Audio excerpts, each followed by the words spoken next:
ৰাজ্যসভাৰ ইলেকশ্যন ঘোষণাই হোৱা নাই এতিয়া আমি কেনেকৈ গম প্ৰাৰ্থী কোন কাক কৰিব লাগে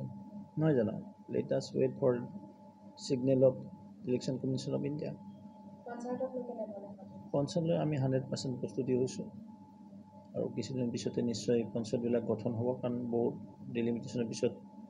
হৈছে কিছু পঞ্চায়ত কোনোবা সমষ্টিত সোমাই গৈছে কোনোবা এটা এক্সক্লুজন হৈছে কাৰোবাত ইনক্লুড হৈছে গোটেইখিনি কথা চৰ্চা কৰি পঞ্চায়ত যে বিভাগ আছে পঞ্চায়তৰ কামোন্নয়ন বিভাগে নটিফিকেশ্যন দিব তাৰ আধাৰত তাৰপিছতে কৰিব লাগিব আমাৰ লটাৰী কৰিব লাগিব মেল ফিমেলৰ ৰিজাৰ্ভেশ্যনৰ কথা আছে তাত যিটো ফিমেল ৰিজাৰ্ভেশ্যন আছে 50% মহিলাৰ ৰিজাৰ্ভেশ্যন থাকে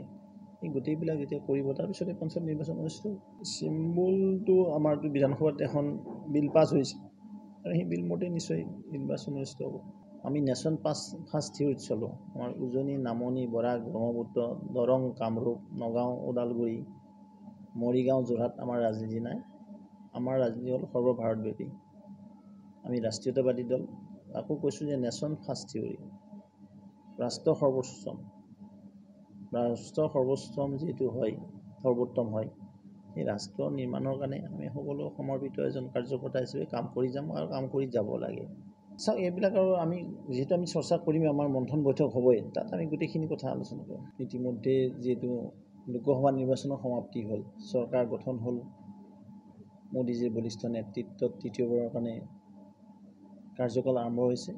আৰু নিশ্চিতভাৱে আপোনালোকে গমেই পায় প্ৰথম দিনাই তেখেতে যেতিয়া কাৰ্যভাৰ লৈছে সিদিনাখনে গৰীব কল্যাণ যোজনা আকৌ চুৰু কৰিছে নিশ্চিতভাৱে এই 5 বছৰ আমি আশা কৰিছোঁ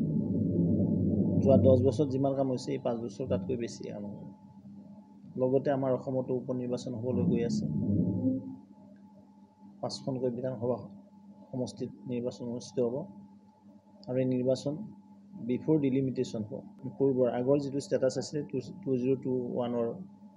2021ৰ যি এছেম্বলি ছেগমেণ্ট আছিল আৰু সেই এছেম্বলি ছেগমেণ্টৰ সেই বুথ হিচাপে পুলিং ষ্টেচন হিচাপে নিৰ্বাচনটো অনুষ্ঠিত হ'ব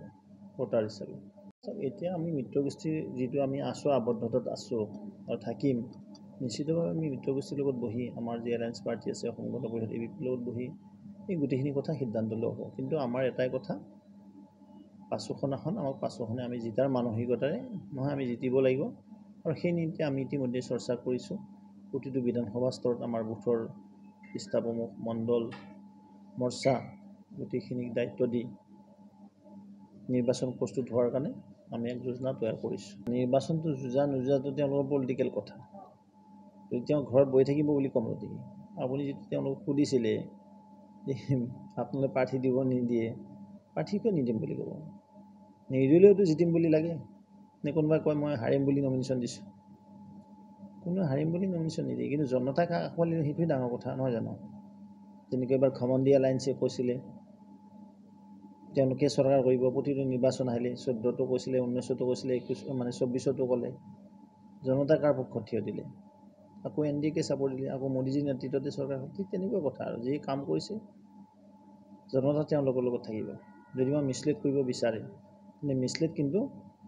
কেতিয়াবা বানচাল হৈ যায় আৰু এইবাৰো দেখা পালে যোৱা লোকসভা নিৰ্বাচন পুনৰবাৰ তেওঁলোক ব্যৰ্থ হ'ল তেওঁলোকে EVMক দোষ দিছে নাই বাকীবিলাকত কি হ'ল বোলে বাকীবিলাকত EVM নগাঁৱত কি হৈছিল বোলে EVM নগাঁৱত সোধক ধুবুৰীত সোধক লগতে যোৰহাটত সোধক EVM কি হৈছিলে